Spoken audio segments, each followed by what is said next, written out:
Emisioni Folea mbështetet nga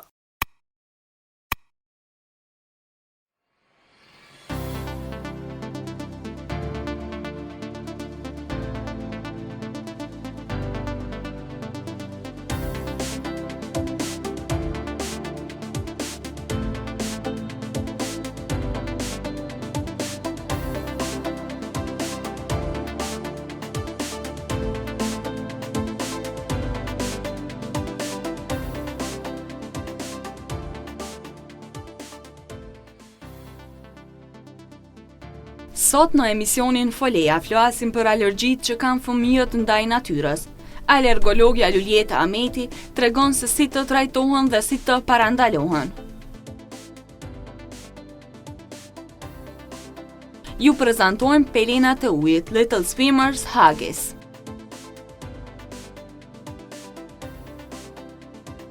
Në pjesën e fundit, ndajmë pak nga takimi i fëmijëve të shkollës Iliria në Prishtinë me dentisten. Fëmijët ishin shumë kurioz të mësojnë më shumë rreth shëndetit oral.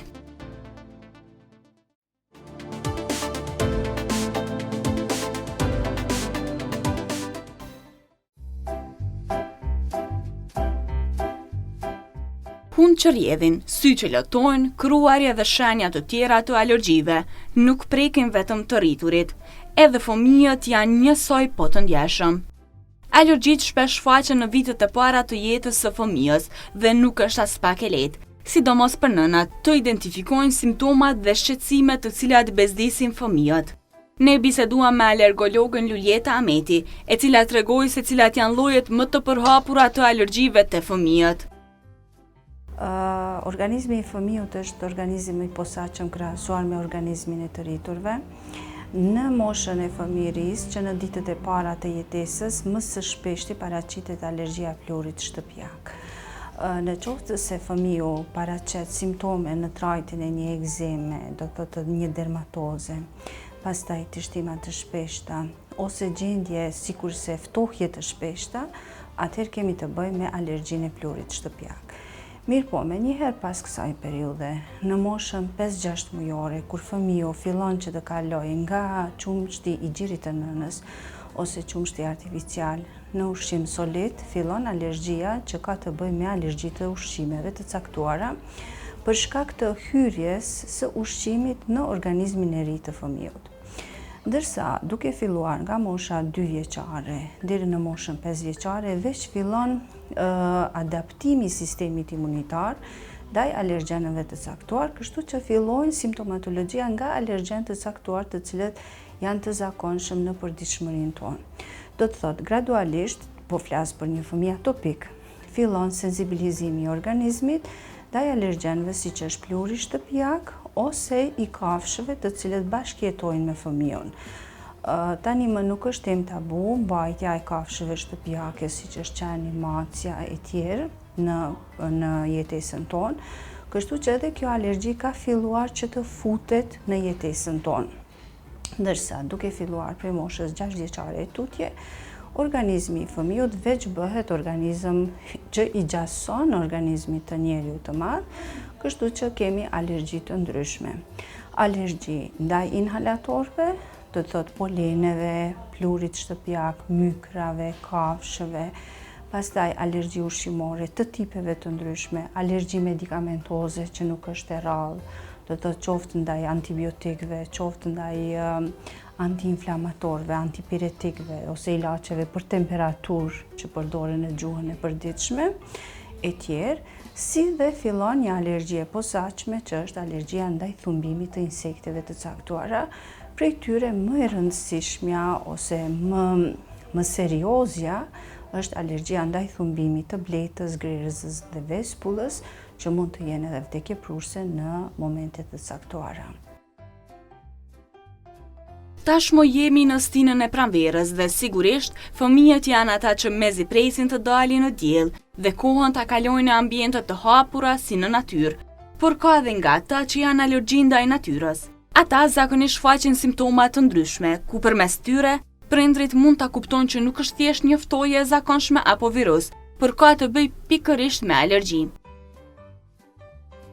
Alergjia ndaj polenit në natyrë shënon si polenoz. Zakonisht fillon si rinokonjunktivitet, do me thënë si një inflamacion i mukozës së syve dhe i mukozës së hundës, gjë e cila manifestohet me kruarje sysh, me lëtim sysh, me skuqje sysh, me kruarje hunde, me teshtima, kruarje hunde, rjedhje hunde ose bllokim hunde. Zakonisht fillon si e tillë. Në të shumtën e herave, nëse nuk kemi të bëjmë me një organizëm prej prindërve të sensibilizuar ose prindërve të cilët ka një trashëgueshmëri alergjike, fillon pas moshës 6 vjeçare, do me thënë zakonisht duhet të filloj pas kësaj periudhe. Mirë po, nëse fëmiu lind nga 2 prindrit të cilët kanë një predispozicion gjenetik, ky fëmijë tani e ka të paraprigaditur terrenin për të reaguar në mënyrë alergjike, atëherë mund të filloj edhe më herët, kështu që jemi të vetëdijshëm dhe jemi, do me thënë koshient, që tani më veç ka filluar shumë më herët edhe tek fëmijët tanë. Fillon të thotë si rinokonjunktivit, inflamacion alergjik i mukozës së syve dhe inflamacion alergjik i mukozës së hundës, duke mos harruar ose duke mos anashkaluar edhe laringjitet e shpeshta. Janë shumë të shpeshta në këtë moshë fëmirore. Laringjit do të thotë inflamacion i mukozës së laringut, i pjesës së sipërme të traktit të poshtëm respirator, e cila manifestohet si kollë dyzëshe, sikurse lehje e qenë. Dhe fëmijët qohen të friksuar rreth orës 3-4 të mëngjesit me mungesa të frymës.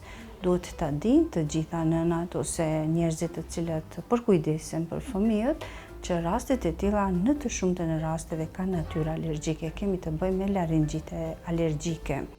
Nuk janë bronhite, nuk janë bronhospazm, por është laringospazm, do të thotë është një ngjyrje zëri që e paraprin e që përfundon me ngushtim të rrugëve të frymarrjes. Të gjitha këto simptome, nëse paraqiten shpesh dhe kanë tendencë që të përsëriten, dine që ka natyrë alergjike. A është i mundur parandalimi i alergjive? Doktoresha Luljeta Ameti thotë se po. Parandalimi i alergjive është i mundshëm dhe prindrit duhet thjesht të marrin disa hapa rreth kësaj me një kujdes të shtuar. Ajo po ashtu tregon mënyrën e mjekimit të alergjive, e ku thotë se ka shumë raste kur alergjia nuk zgjat përgjithmonë. Është jashtëzakonisht shqetësuese. Ne kemi përfunduar studimin konkret në Kosovë. Na ka rezultuar që rreth 30% të fëmijëve tanë kanë të manifestuar në 10 vjeçaren e fundit simptomatologji nga rinokonjunktiviti, gjë që është shifër e lartë, do me thënë çdo i treti fëmijë ka manifestime të tilla, nuk do të thotë vetëm ndaj polenit, por mund të jetë edhe ndaj plurit shtëpiak ose faktorëve të tjerë, ndaj mykrave për shembull. Shifrat janë shqetësuese, na kanë dalë shumë shqetësuese. 16% të fëmijëve tanë manifestojnë simptomet e një bronhospazmi, do me thënë të shtrëngimit të rrugëve të poshtme të frymarrjes, që e cila i paraprin një astëm bronkiale. Pastaj studime tjera që i kemi bërë, na kanë rezultuar që rreth 80% të pacientëve tanë kanë sensibilizim ndaj barishteve, do me thënë barit të egër që ndodhet në natyrë, barit të zakonshëm në fakt. Një pjesë e tyre janë të sensibilizuar ndaj polenit të pemëve të larta, një pjesë e tyre ndaj shkureve e tjerë, kështu që më besoni në përditshmërinë tonë pas një periudhe të tillë 20 e sa vjeçare që kemi me pacientët tanë, numri i këtyre pacientëve është i shtuar, numri i fëmijëve është i shtuar, ndoshta edhe nga fakti që edhe nënat janë të vetëdijsuar, pikërisht duke ju falenderuar mass mediave tuaja që jeni duke bërë një punë të mrekullueshme, në mënyrë që ti flasim, ti tregojmë popullatës se çka është alergji dhe çka nuk është ftofje, ka shumë rëndësi. Nuk është ftofje një situatë e cila shpesh përsëritet. Nëse keni një situatë e cila përsëritet shpesh, atëherë kemi të bëjmë me reakcione alergjike, nuk kemi të bëjmë me ftofje.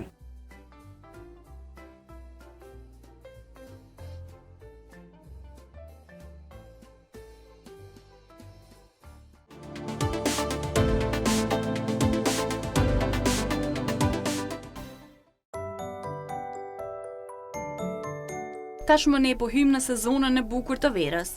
Atëherë kur të gjithë mbushemi me më shumë energji, kënaqemi në rrezë dielli, e shijojmë ndjenjën e freskisë së ujit, qoftë në det, pishina apo edhe në hidromasazh. Kur flasim për sezonën e verës, janë nënat ato që preokupohen më shumë me përgatitjet për pushime. Zakonisht ato nënat që kanë fëmijë të vegjël dhe janë ende në pelena, pyeten se si do t'ja bëjnë gjatë kohës që fëmia është duke qëndruar në ujë. Paulina Nushi Muhaxhiri thot se në pushimet e para me vajzën e saj është ndjerë shumë e relaksuar, sepse me vete ka pasur pelenat Haggis Little Swimmers, që në Shqip janë pelenat e notarëve të vegjël të destinuara për ujë. Unë gjithmonë preferoj që gjatë kohës sa jemi në pushime, me fëmijë të vegjël, prej moshave krejt të vogla dhe deri te moshat më të rritura të cilët vazhdojnë të jenë përdorues të pelenave, të marrin pelena të cilat janë të brendit Haggis dhe janë të destinuara për kohën sa fëmia është në ujë. Kjo nënkupton që është një pelenë me një brez elastik që nuk e shtrëngon fëmijën dhe nuk e bën të ndjehet jo rehat gjatë qëndrimit dhe lëvizjeve të shpeshta dhe të shumta që i bën në ujë, por gjithashtu nuk i bën ta themi shtrëngim në zonën e këmbëve, por gjithashtu çka është e veçantë dhe duhet të theksohet është se nuk rëndohet. Pra, bëhet një përthithje e ujit, por fëmia mund të lëvizë lirshëm pa u rënduar pelena të cilën e ka të vendosur në trup. Paulina thot se pelenat për notuesit të vegjël të brendit amerikan Haggis janë super zgjedhje për fëmijët, ndërsa thot se prindrit mund t'i zgjedhin ato në varësi nga pesha dhe mosha që ka fëmia. Këto pelena i gjejmë për mosha të ndryshme të fëmijëve, pra mund të jenë për fëmijë të vegjël, të cilët do i bëjnë pushimet e para në det apo do i bëjnë larjen e parë në një pishinë tashmë në kohën kur vetëm se vera po vjen.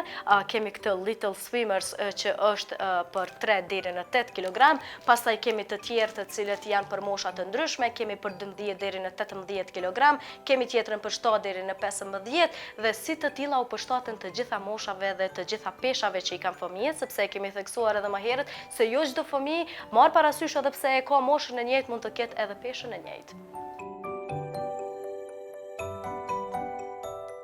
Veçantitë e këtyre pelenave nuk përfundojnë këtu. Sipas Paulinës, fëmijët do bien në dashuri me personazhet e tyre të preferuara të Disney, që janë shumë të dashura e të kërkuara nga më të vegjëlit. Kur jemi në kohën e verës, në kohën e ujit, në kohën e detit, në kohën e diellit, është shumë e rëndësishme që fëmia të ndjehet rehat, të mos ndjehet në siklet nëse nevojat e tij fiziologjike i ka kryer në pelenën që e ka pasur, kështu që do ndrohet, do dalë i lirshëm nga uji në të cilin ka qenë dhe gjithashtu do ndjehet përshtatshëm, lirshëm edhe në kohën sa ka qenë në ujë. Por një gjë që është jashtëzakonisht shumë e rëndësishme është se edhe nëna do të ndjehet jashtëzakonisht është shumë mirë. Është shumë lehtë të vendosen, që është një tjetër përparësi e këtyre pelenave. I gjejmë në tregun kosovar, i gjejmë në përbanatore dhe marketet e mëdha, atje ku mund të furnizohemi para se të nisemi në drejtim të ndonjë pishine apo të pushimeve verore në det, por gjithashtu edhe nëse do kemi ndonjë vikend të këndshëm në ndonjë pishinë familjare apo do bëjmë ndonjë banjo me hidromasazh relaksuese për fëmijët. Më tutje, Paulina thot se pushimet me fëmijët janë kënaqësi që duhet të shijohet në maksimum, gjithmonë nëse në drejtim të destinacionit tonë nisemi të përgatitur me gjërat e nevojshme.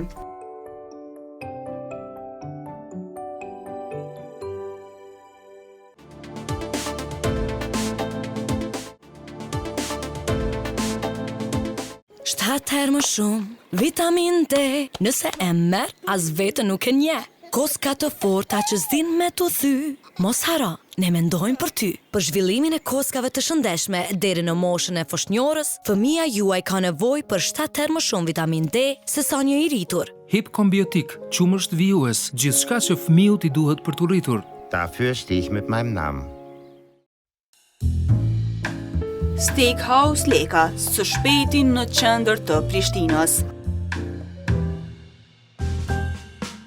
Në Lesna Max, top oferta dhe zbritje deri në 44% gjatë muajit qershor në produkte të ndryshme. Tavolin dite Karea nga 101 euro në 75 euro. Vitrin dite Nest nga 368 euro në 279 euro. Treulës Dalia nga 407 euro në 289 euro. Tavolina ushqimit Ruben nga 236 euro në 169 euro. Karrige Bugi nga 92 euro në 66 euro. Dhomë fjetjes Jack nga 1525 euro në 1099 euro. Lesna Max, maksimumi në shtëpinë tuaj.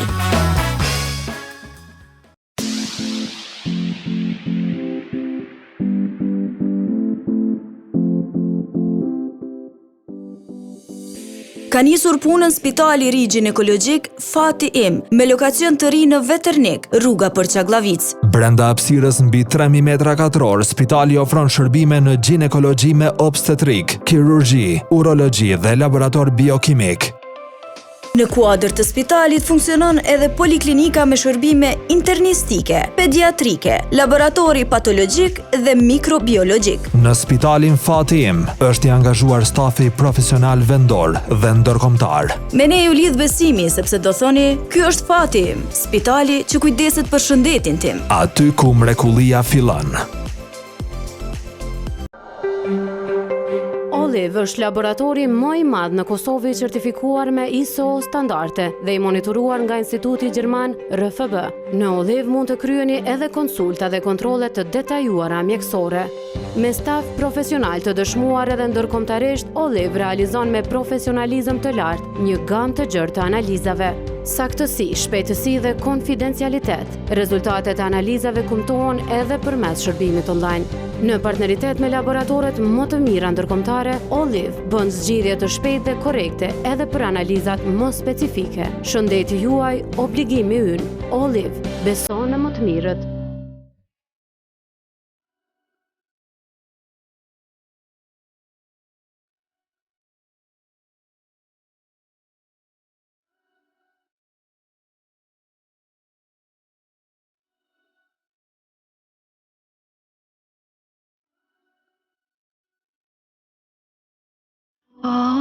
Krahët e tu janë vendi më i rehatshëm për të ngrohur, luajtur dhe gëzuar. Brekët Huggies Pants me brez të butë elastik japin rahati bebes suaj në çdo lëvizje, të thata ditë e natë. Brekët Huggies Pants, të rehatshme, po aq sa duar tuaja.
Ju sjell lojën e madhe shpërblyese për Euro 2021. Gjej kuponin brenda paketimeve të Patos me lojtarët më të mirë të kampionatit. Ngjiti ato në albumin me fotografi gjitse dhe fito shumë dhurata pas çdo paqe të mbushur si 22 PlayStation Pass, 33 skutera me rrymë, 88 telefona Samsung A21, 99 bicikleta, 111 topa original, 222 fanela të Kosovës. E qershia mbi tortë është aplikacioni më i ri nga Patos. Fito me ne. Shkarkoj atë në App Store apo Google Play. Skeno QR kodin që e gjen në kupon brenda paketimit dhe luaj me rrotën e fatit për të fituar njërin nga shumë shpërblimet. Patos, fito me ne.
Për natyrën nuk ka asgjë më të mirë se organiku. Hep madje shkon për te organikut. Ne I lëm viqat të rriten me nënat e tyre dhe zogjet meshkuj të rriten të lirë. Frutat dhe perimet tona I nështrohen kontrollve pa kompromis para se të lejohen në kavanozet tanë. Ne ju premtojmë, Hep shkon për te organikut. Për t'u ofruar fëmijëve tanë një botë me vlerë që të duam të jetojmë në të. Dafür stehe ich mit meinem Namen.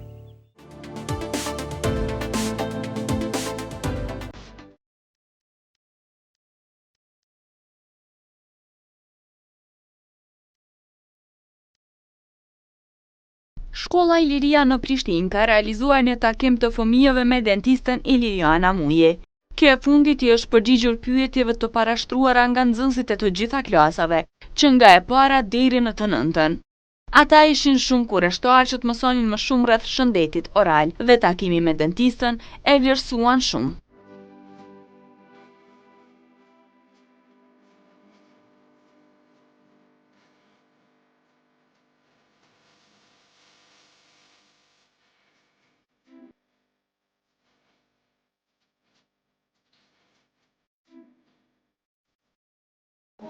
Përshëndetje, jam Blina edhe jam nga 4A4 edhe pyetja jeme për ty është në cilën moshë duhen të fillojnë kontrollimi e dhëmbëve?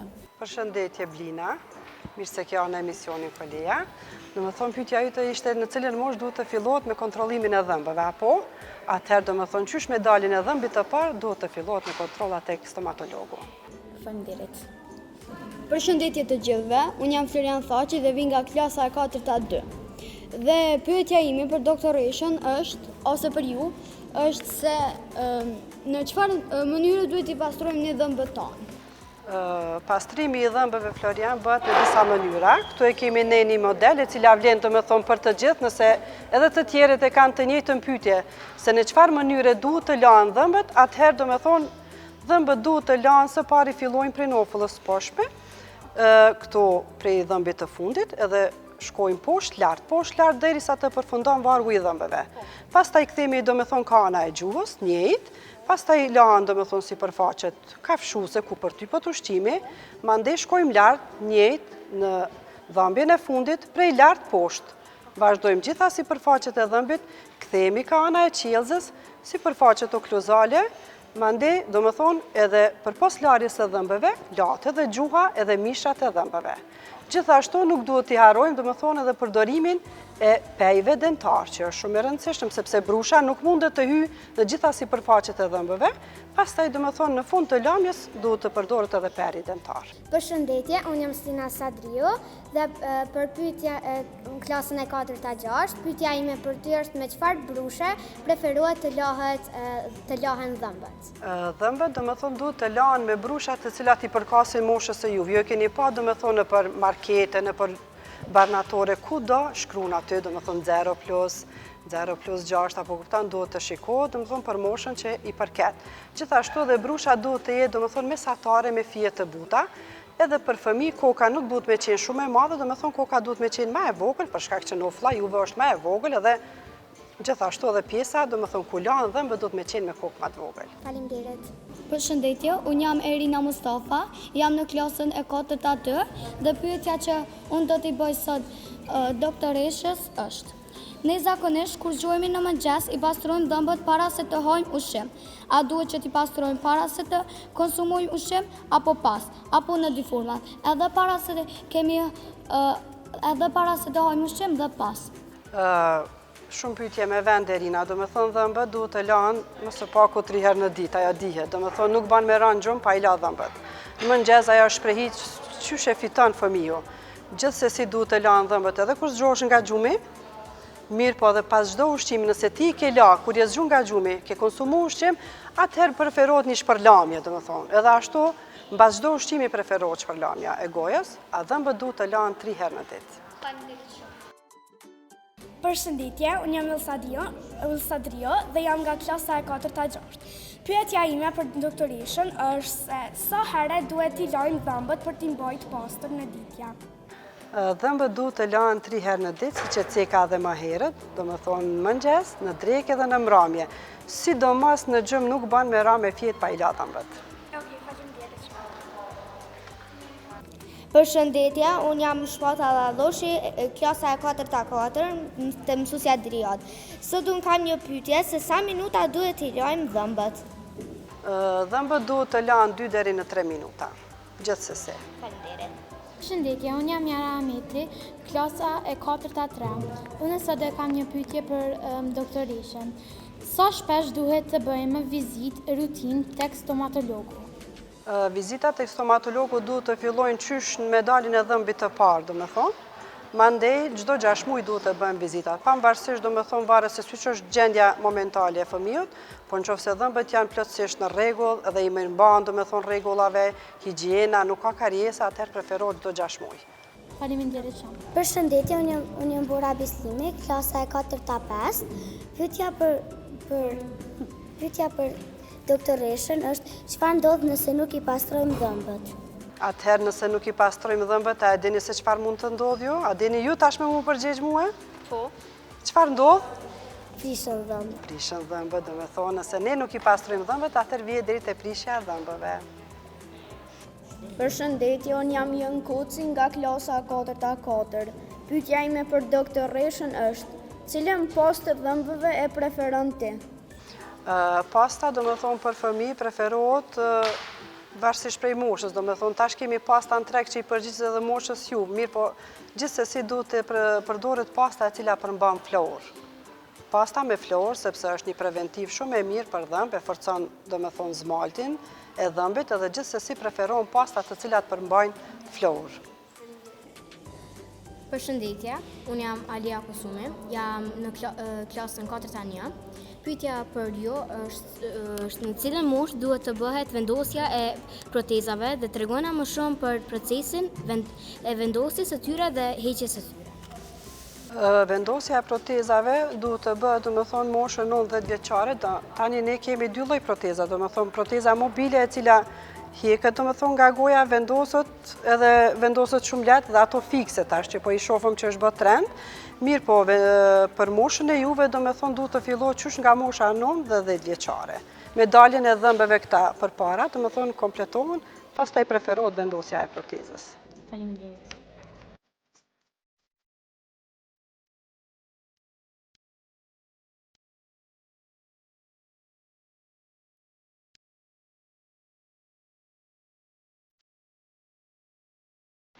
Përshëndetje, unë jam Miles Vergoja, klasa 9 në shkolla Iliria.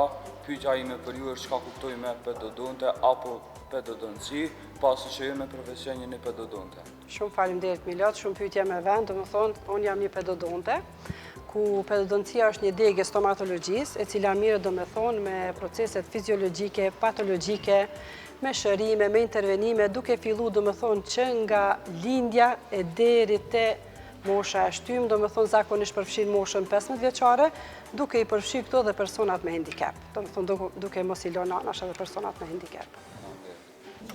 Përshëndetje, unë quhem Sania Vytyqi dhe jam në klasën Anta 6. Pyetja ime për sot është se cilat janë disa këshilla për të mbajtur dhëmbët tonë më të pastërt apo më të shëndetshëm. Po, këshilla do me thonë ekzistojnë shumë këshilla për të mbajtur na dhëmbët e shëndetshëm, po me fillu prej asaj që ne duhet i pastrojmë rregullisht. Vizita tek stomatologu, përdorimi i pejve dentar, do me thonë pas pastrimit, brushat janë shumë të rëndësishme, pastat janë shumë të rëndësishme, gjithashtu edhe ushqimi ka ndikim të madh, do me thonë në ruajtjen e shëndetit të dhëmbëve, edhe përdorimi ose dieta e ushqimit duke e përfshi këtu të mos përdorim shumë karbohidrate apo ushqime me sheqerna. Nëse që këtyne ju përmbajemi, atëherë do të kemi dhëmbë të shëndosh.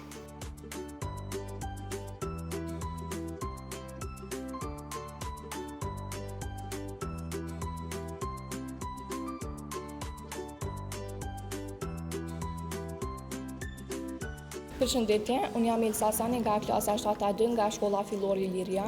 Pyetja ime për sot është se përpas dhëmbëve kush tjetër pastrohet? Përpas dhëmbëve do me thonë duhet të pastrohet gjuha dhe mishtat e dhëmbëve. Përshëndetje, unë jam Aris i merr nga klasa 7A1 shkolla Iliria dhe pyetja ime për sot është pedodonti çfarë mosha duhet i përcjell? Pedodonti duhet i përcjell mosha, do me thonë e them edhe më herët që nga lindja deri te mosha 15 vjeçare. Faleminderit. Përshëndetje, unë jam Daliona Sopjani nga klasa 7A1 shkolla Iliria. Pyetja ime për sot është për çfarë arsye vjen skuqja e mishrave? Skuqja e mishrave do me thonë vjen për shumë arsye, për njërin që unë du me cek tani është do me thonë mos mbajtja higjienës së gojës, do me thonë mos larja me rregull, vjen deri te skuqja e mishrave të dhëmbëve. Përshëndetje, unë jam Anisa Sopjani, jam në klasën 7A4 të shkolla Iliria. Pyetja ime për sot është cila është mosha më e ndjeshme kur fillon karriesi? Mosha më e ndjeshme kur fillon karriesi është mosha 1 vjeçare, do me thonë ku ne e quajmë motaka, do me thonë sepse ata prej mujit 6 veç fillojnë me ushqy, fillon dalja e dhëmbëve të qumshtit, edhe ajo është mosha më e ndjeshme. E aty ka rol shumë të rëndësishëm nana, jo fëmia. Do me thonë është mosha më e ndjeshme ku edhe veç fillon karriesi, shfaqja e karriesit.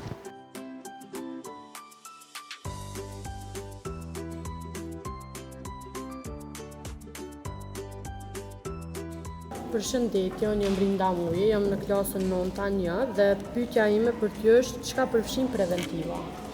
Përshëndetje Rinda, preventiva është një temë shumë e gjanë edhe një disiplinë shumë e gjanë, ku këto spari do me thonë me preventiv përfshihet higjiena, duhet të bëhet vulosja edhe duhet të bëhet fluorizimi. Do me thonë preventiva i përfshin këto 3 metoda që të jetë një preventiv më e mirë. Përshëndetje, unë jam Maria Gashi, përfaqëse të 7-6. Pyetja ime për ju është se sa dhëmbë të qumshtit janë? 20 dhëmbë të qumshtit i kemi. Përshëndetje, unë jam Multi Ademi, në klasën e 6A3, edhe sot kam e bërë pyetje se sa në ditë duhet të lahen dhëmbët. Dhëmbët duhet të lahen 3 herë në ditë. Përshëndetje, unë jam Zana, klasa 6A2. Pyetja ime për ju sot është se kur dhe si bëhet vulosja e dhëmbëve. Vulosja e dhëmbëve është një metodë shumë e lehtë dhe shumë efikase, do me thonë, e cila hyn në preventivën e dhëmbëve. Vulosja e dhëmbëve bëhet në klinikën stomatologjike dhe në ordinanca stomatologjike. Edhe është një metodë, do me thonë, shumë e lehtë, mos të hymë në atash me shpjegu se si bëhet, do me thonë, mirë po preferohet prej moshës 6 vjeçare në momentin që del dhëmballa e parë, preferohet vulosja e dhëmbëve.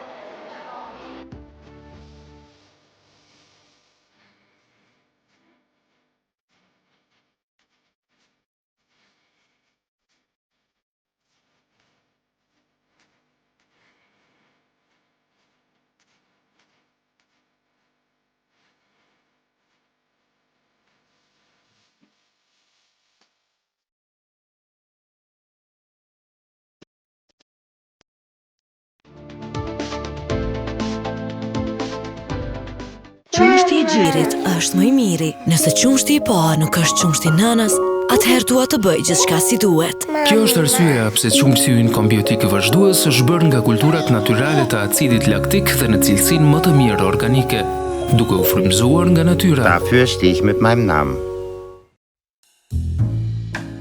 Steakhouse Leka, së shpejti në qendër të Prishtinës.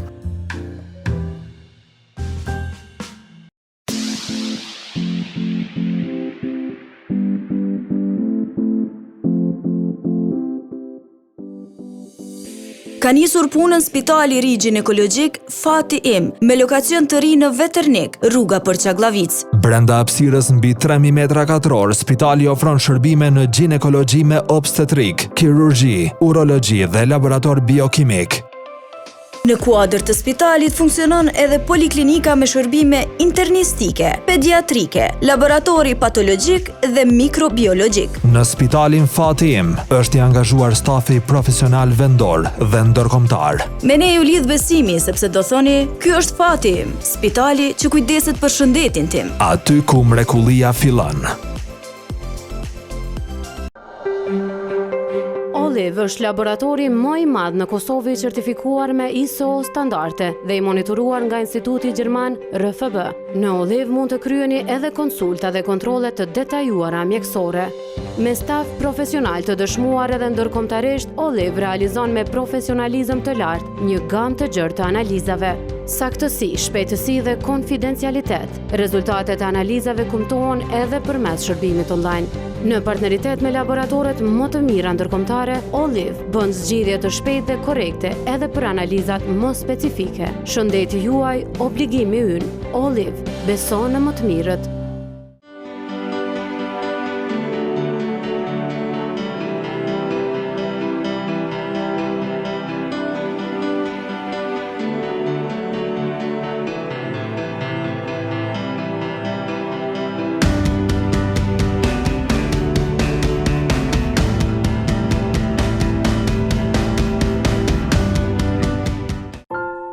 Foshnja ime, me zi pres të të takoj.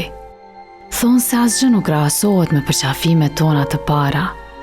Dua të të mbaj afër dhe të mbrojtur, të premtoj që gjithmonë do të kujdesim për ty. Përqafimi i parë është gjithmonë i juaje, sigurohuni që përqafimi i dytë të jetë po aq i butë sa i nënës.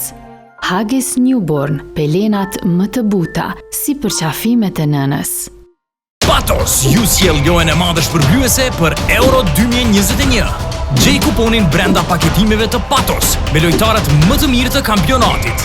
Ngjiti ato në albumin me fotografi gjitse dhe fito shumë dhurata pas çdo paqe të mbushur si 22 PlayStation Pass, 33 skutera me rrymë, 88 telefona Samsung A21, 99 bicikleta, 111 topa origjinal, 222 fanela të Kosovës. E qershia mbi tortë është aplikacioni më i ri nga Patos. Fito me ne. Shkarkoja atë në App Store apo Google Play. Skeno QR kodin që e gjen në kupon brenda paketimit dhe luaj me rrotën e fatit për të fituar njërin nga shumë shpërblimet. Patos, fito me ne.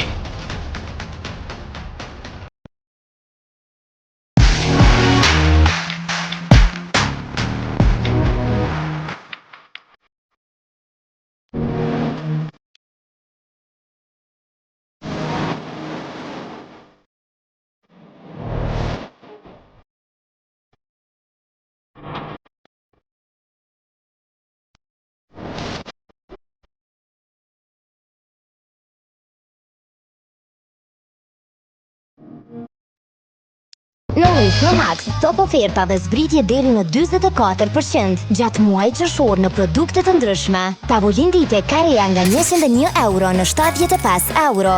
Vitrin dite Nest nga 368 euro në 279 euro. Treulës Dalia nga 407 euro në 289 euro. Tavolin e ushqimit Ruben nga 236 euro në 169 euro. Karrige Bugi nga 92 euro në 66 euro. Dhomë fjetje Jack nga 1525 euro në 1099 euro. Lesna Max, maksimumi në shtëpinë tuaj. Për natyrën nuk ka asgjë më të mirë se organiku. Hep madje shkon për te organikut. Ne i lëm viqat të rriten me nënat e tyre dhe zogjet meshkuj të rriten të lirë. Frutat dhe perimet tona i nështrohen kontrollve pa kompromis para se të lejohen në kavanozet tanë. Ne ju premtojmë, hep shkon për te organikut. për t'u ofruar fëmijëve tanë një botë me vlerë që të duam të jetojmë në të. Dafür stehe ich mit meinem Namen.